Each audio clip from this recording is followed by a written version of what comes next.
นี้กำลังมันจะไม่มีคำว่ากำลังคือกำลังใจถ้าเราบอกชีวิตเราต้องดีแค่เราเปลี่ยนความคิดว่าดีเนี่ยคำว่าดีตัวเดียวเนี่ยพลังงานดีไหลเข้าเลยนะลูกนะจำไว้นะตัวเล็กตั้งใจพนมมืออาจารย์จะนำนะวันนี้มีหลวงพ่อพระครูวิสิทธิกิจจานุยุทธ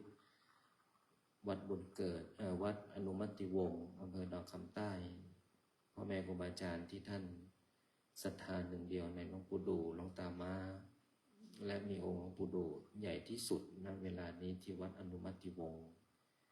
ท่านได้ร่วมอนุโมทนากับลูกๆทุกคนท่านได้ร่วมอนุโมทนาสวดมนต์กับพวกเรา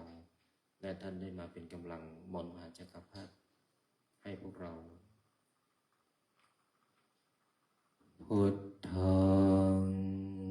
ชีวิตังเมปุเชมิ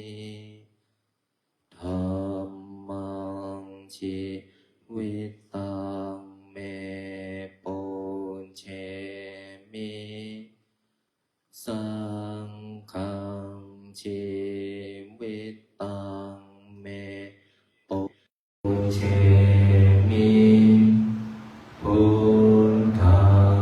อันธามิธัมมังวันธามิสังฆังวันธามิโคอุปัญชาอาจาริยะโคนังวันธามิมาตาปิตุโคนังวันธามิไตรสิกขาโคนังวันธามินะโมตัสสะภะคะวะโตอะระหะโตสัมมาสัมพุทธัสสะนะโมตัสสะภะคะวะโตอะระหะโตสัมมาสัมพุทธัสสะนะโมตัสสะภะคะวะโตสัมมาสัมพุทธัสสะพุทธังสรณังคัจฉามิธัมมังสรณังคัจฉามิสังฆังสรณังคัจฉามิทุติยมปิพุทธังสรณังคัจฉามิทุติยมปิสรณังคัจฉามิทุติยมสรณังคัจฉามิตติยมปิพุทธังสรณังคัจฉามิตติยมปิสรณังคัจฉามิตติยมปิขังสรณังคัจฉามิปานาติปาตามณีสิกขาปัฏฐังสมาธิยามิอาทินนาสิกขาปัฏฐังสมาธิกาเมสุมิจฉา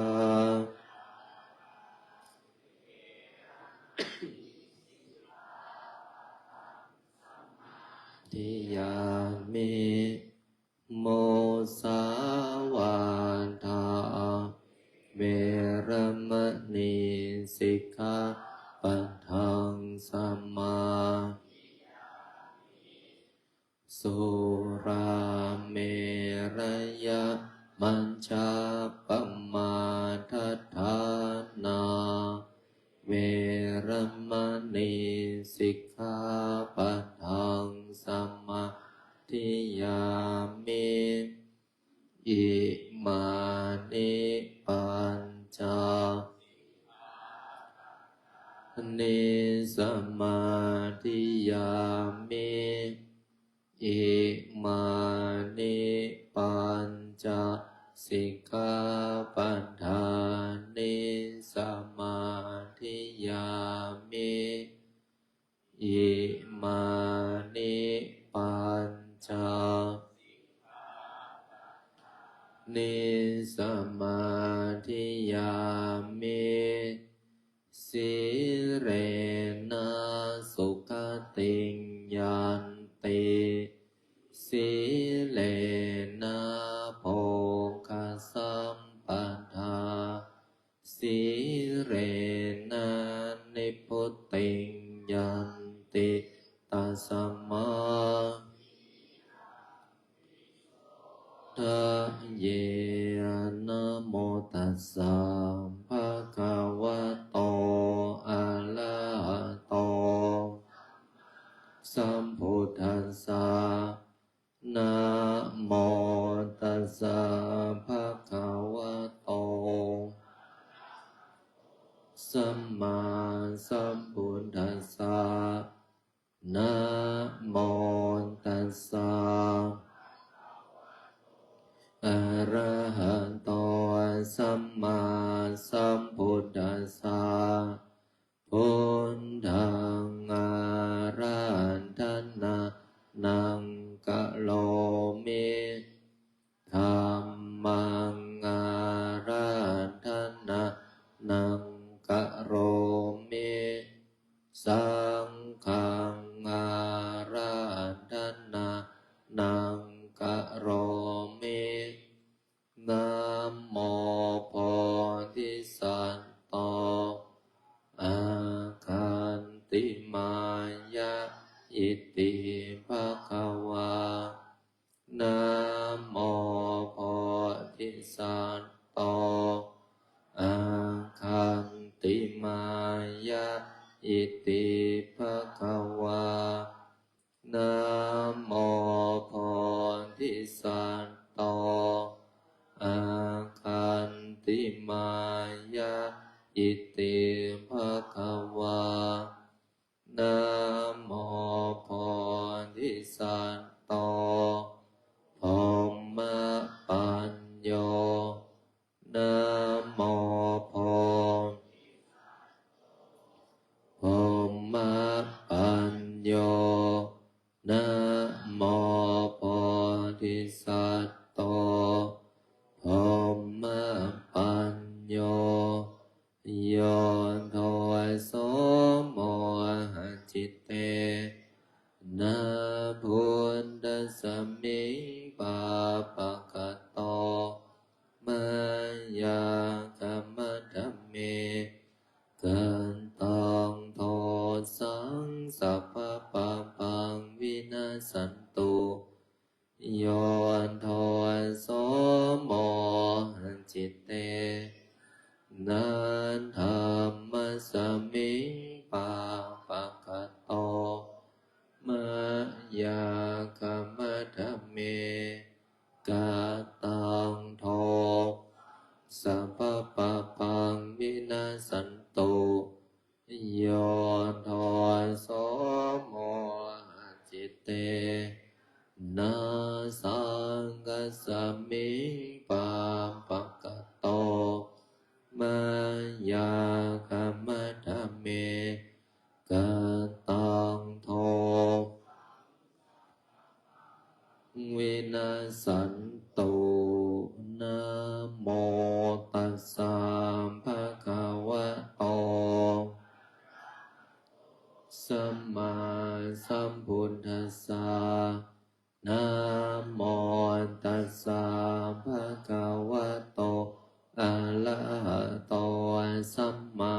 สัมพุทธัสสะนะโมตัสสะ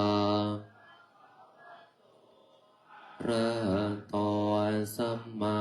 สัมพุทธัสสะนะโมพุทธายะพระพุทธไตรรัตนญาณมณีโนปรัสสินสหัสสุธรรมาพุทโธธัมโมสังโฆยะถาพุทโมนะพุทธบูชาธัมม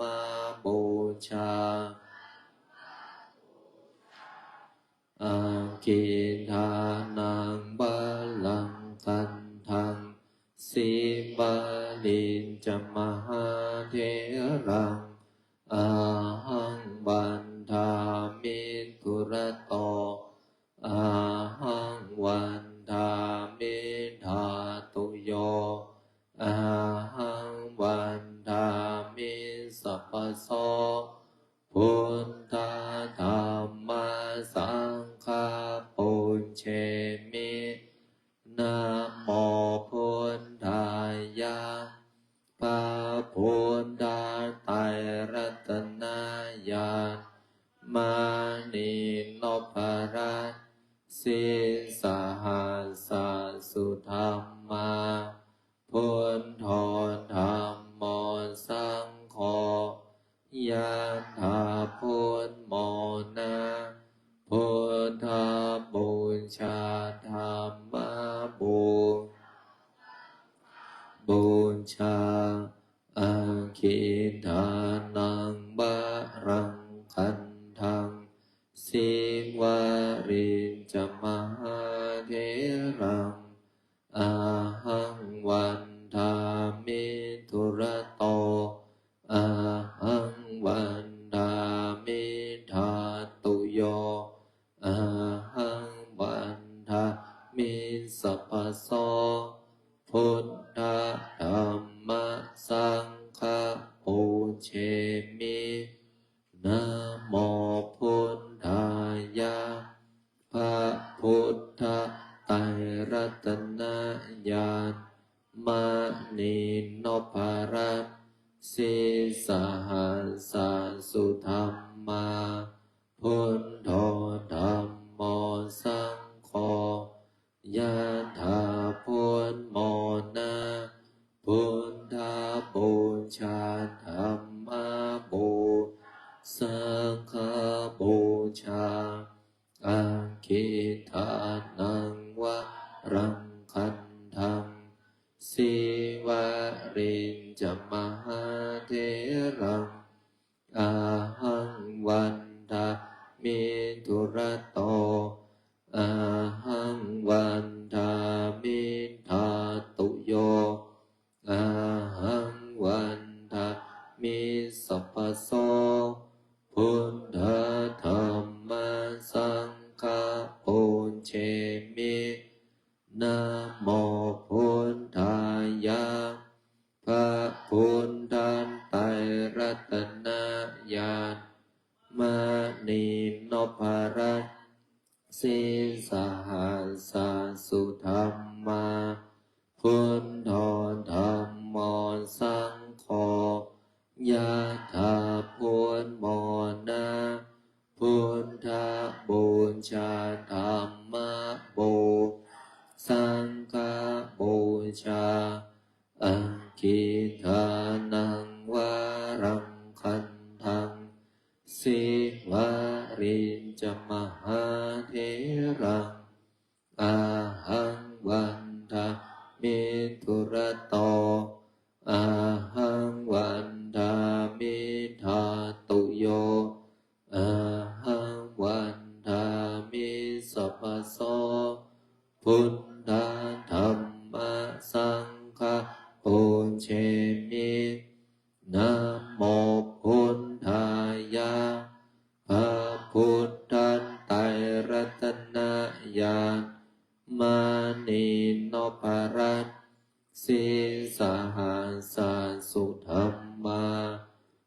นทอนธรรมมนสังโฆยะถาพุทโมนะพุทธบูชาธรรมบูชาอาคิทานังวารังคันทังสิวารินจมหาเถรังอาหังวันทามิทุระโตอาหังวันทามิทาตุโยอาหังวันทามิสัพพโสพุทธาธัมมัสสังฆาปุญเชมินะโมพุทธายะพระพุทธไตรรัตนญาณมานีโนภรัตสิสหัสสุธรรมาพุทโธธัมโมสังโฆยะถาพุทโมนะพุทธบูชาธรรมบูสังฆบูชาอาคิทานังวะรังคันทังสิวารินจมหาเถรังอาหังวันทามิทุระโตอาหังวันทามิทาตุโยอาหังวันทามิพุทธธัมมัสสังฆาปุญเชมินะโมพุทธายะพระพุทธไตรรัตนญาณมานีโนภรัตสิสหัสสุธรรมาพุทโธธัมโมสังโฆยะถาพุทโมนะพุทธบูชาธรรมบูชาสังฆบูชาอาคิทานังวะรังคันทังสิวารินจมหาเถรังอาหังวันทามิทุระโตอาหังวันทามิทาตุโยอาหังวันทามิสัพพโสพุทธาธัมมัสสังฆาปุญเชมินะโมพุทธายะพระพุทธไตรรัตนญาณมานีโนภรัตสิสหัสสุธรรมาพุทโธธัมโมยะถาพุทโมนะพุทธบูชาธรรมบู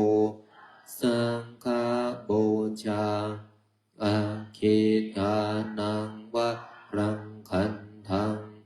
สิวารินจมหาเถรังอาหังวันทามิทุระโตอาหังวันทามิทาตุโยอาหังวันทามิสัพพโสพุทธาธัมมัสสังฆาปุญเชมินะโมพุทธายะ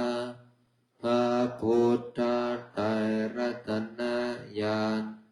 มานีโนภรัตสิสหัสสุธรรมาพุทโธธัมโมสังโฆยะถาพุทโมนะพุทธบูชาสังฆบูชาอาคิทานังวารังคันทังสิวารินจมหาเถรังอาหังบันทามิทุระโตอาหังวันทามิทาตุโยอาหังวันทามิสัพพโสพุทธาธัมมัสสังฆาปุญเชมิ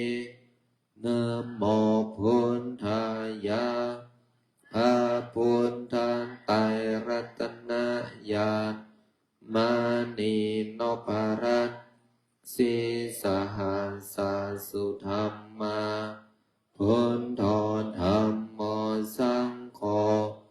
ยะถาพุทโม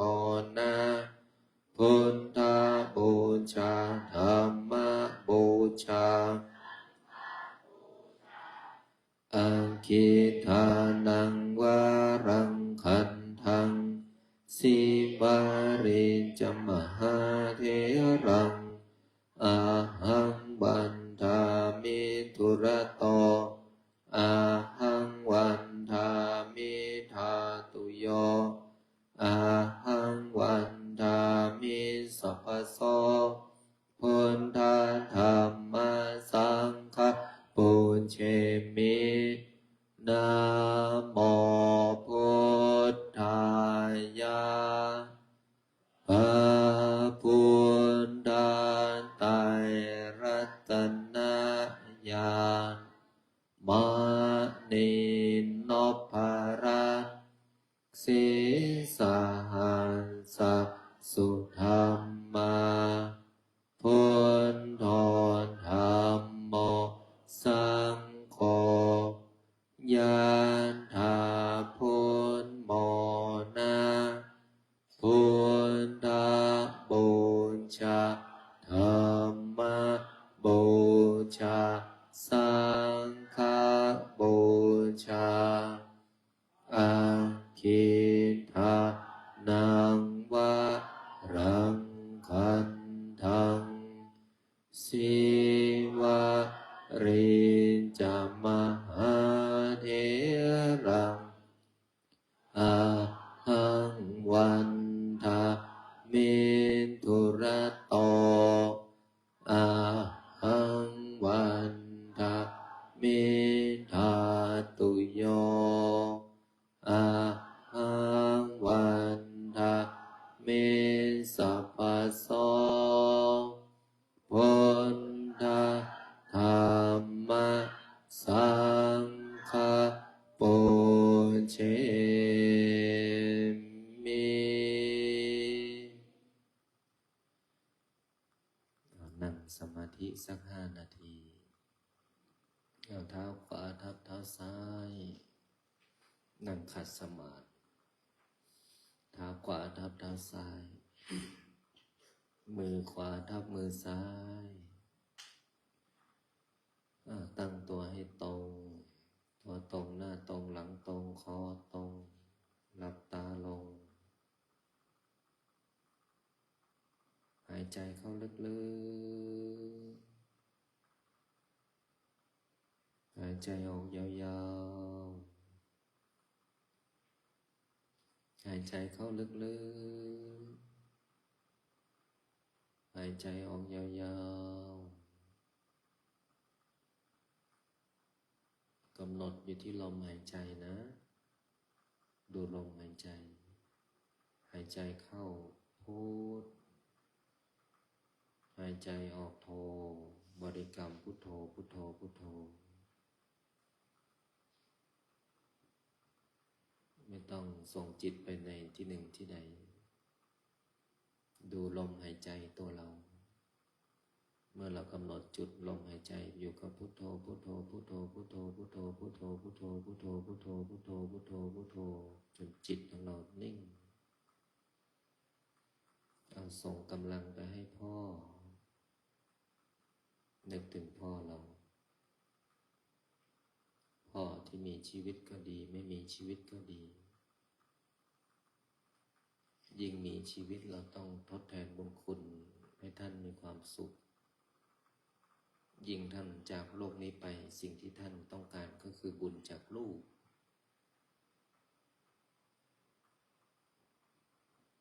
พ่อนึกถึงท่านนึกถึงแม่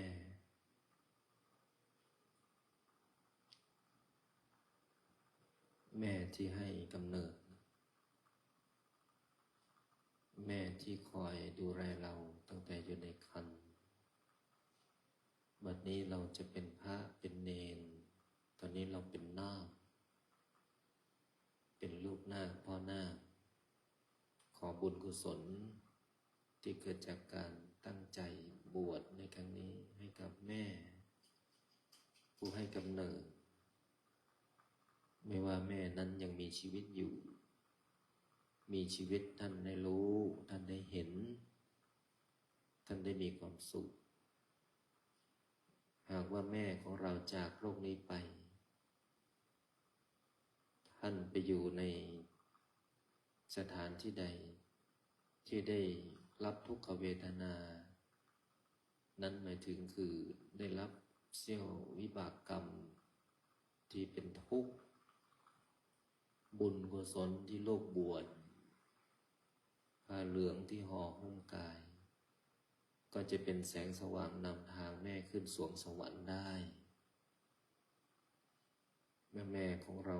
รู้พ่อของเรารู้ด้วยกำลังบุญที่เกิดจากการแผ่หมายถึงการระลึกนึกถึงท่านแผ่ไปยังครูอาจารย์ของพวกเราที่ประสิทธิ์ประสาทวิชาความรู้แผ่ไปยังบุคคลเป็นที่รักของพวกเราไม่ว่าจะเป็นลูกเป็นภรรยาเป็นเพื่อนมิตรสหายรู้ก็ดีไม่รู้ก็ดีแผ่ออกให้เขาเหล่านั้นมีส่วนในบุญกำหนดมาที่ตัวของเราเองเห็นตัวเรานั่งสวดมนต์นั่งสมาธิมีความสุขในสิ่งที่ทำเมื่อตัวเรามีความสุขแล้วก็แผ่ไปให้เทวดาที่ดูแลธาตุขันธ์ของพวกเราตลอดถึงเจ้าที่เจ้าทางเทพาอารักษ์ที่ดูแลเคหสถานบ้านเรือนตลอดถึงที่ทำงานฝากบุญนี้ให้กับทวยเทพเทวดาทุกภพภูมิดวงจิตวิญญาณและน้อมถวายบุญนี้เป็นพระราชกุศลแด่สมเด็จพระนางเจ้าสิริกิติ์พระบรมราชินีนาถพระบรมราชชนนีพันปีหลวงและน้อมถวายเป็นพระราชกุศลแด่พระบาทสมเด็จพระวชิรเกล้าเจ้าอยู่หัวและน้อมถวายเป็นพระราชกุศลแด่สมเด็จพระนิธิถาธิราชเจ้ากรมสมเด็จพระเทพรัตนราชสุดาสยามบรมราชกุมารีและพระบรมวงศานุวงศ์ทุกๆพระองค์และแผ่ไปให้กับคนทั้งแผ่นดินไทยทั้งโลก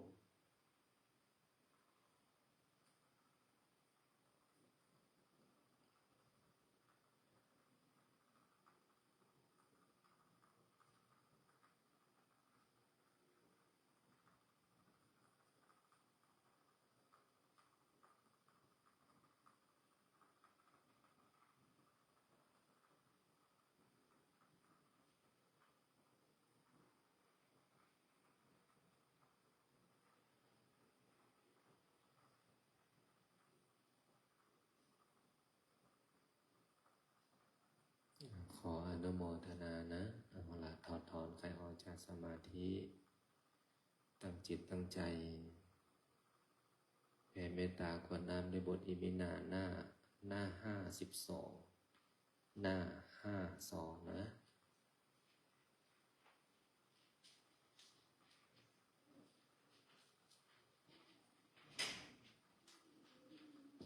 อิมินาบุญญากรรมเมนาอุปัชฌายาคุณุตตระอาจาริโยปการาจาปิตาจยาตากาสุริโยจันทิมาราชาคุณวันตานะระปิจาจะอินทาจะโลกัปปาราจะเทวตายะโมมิตามนุษย์มัจจัตตาเวริกาปิจาสัมเพสัตตาสุขีโหนตุบุญญาณิปักกะเมโสขังจติวิทังเทนตุกิปังปะเปทะโพมะตังอิมินาบุญญากรรมอิมินาอุทิเสนาจาคิปังสุระเพเจวานาเจทานังเยสันตาเนหินาธัมมานิพพานาโตมะมา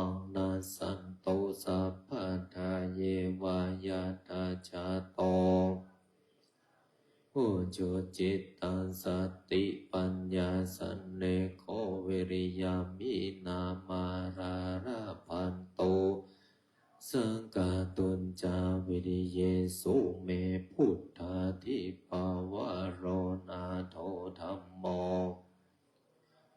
ธัมโมนาโทปัญเจกพุทโธจะสังโฆนาโทตาเตโสตมานุภาเวนะมาโรกาสังละพันโตมาสัมเพพุทธาสัมเพธัมมาสัมเพสังปันตาปัญเจกะอนันจยังปรังอรหันตานัน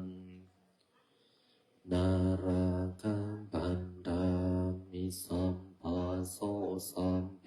พุทธสัมเพธัมมาสัมเพสังฆาปรัมปันตาปัญเจปรังอรหันตานันจะเตเจนาราคังปันดามิสัมภาโสสัมเพพุทธาสัมเพธัมมาปัลลัมปันตามปัญเจกะนันจะยังปรังอรหันตานันกัมปันดามิสัมภาโสพุทธังอธิษฐามิธัมมังอธิษฐามิสังฆังอธิษฐามิว่าตามข้าพเจ้าขอตั้งจิตอุทิศบุญกุศลส่วนนี้แผ่ไปให้ไพศาลถึงบิดามารดาครูอาจารย์ทั้งวงวานญาติมิตรสนิทกันคนเคยร่วมการงานท่านทั้งหลายมีส่วนได้ในกุศลผลของฉันทั้งเจ้ากรรมนายเวรและเทวันขอทุกท่านได้กุศลผลนี้เถิดสาธุดังๆ3 ครั้งสาธุสาธุสาธุ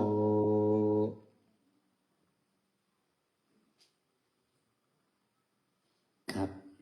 วันนี้ก็ถือว่าเป็นสิริมงคลกับพี่ๆและน้องๆทุกท่านนะครับที่จะได้เข้าร่วมบรรพชาและอุปสมบทถวายเป็นพระราชกุศลแด่สมเด็จพระกนิษฐาธิราชเจ้ากรมสมเด็จพระเทพรัตนราชสุดาสยามบรมราชกุมารีในความเมตตาปฏิปคุณพระครูพิรักษ์ชินวงศ์ด็อกเตอร์ที่ปรึกษาเจ้าคณะจังหวัดพะเยาผู้รักษาการเจ้าวาดวัดป่าพุทธชินวงศารามที่ได้เมตตาปฐมนิเทศให้กับพวกท่านและนำไหว้พระสวดมนต์เพื่อเป็นสิริมงคลในโอกาสแรกในวันนี้นะครับทุกท่านนั่งคุกเข่าประนมมือกราบขอบพระคุณในความเมตตาพระเดชพระคุณท่านทั้ง2 รูปพร้อมกันนะครับอัญชุลีวันทาอภิวาทอัญชุลีวันทาอภิวาทอัญชุลีวันทาอภิวาท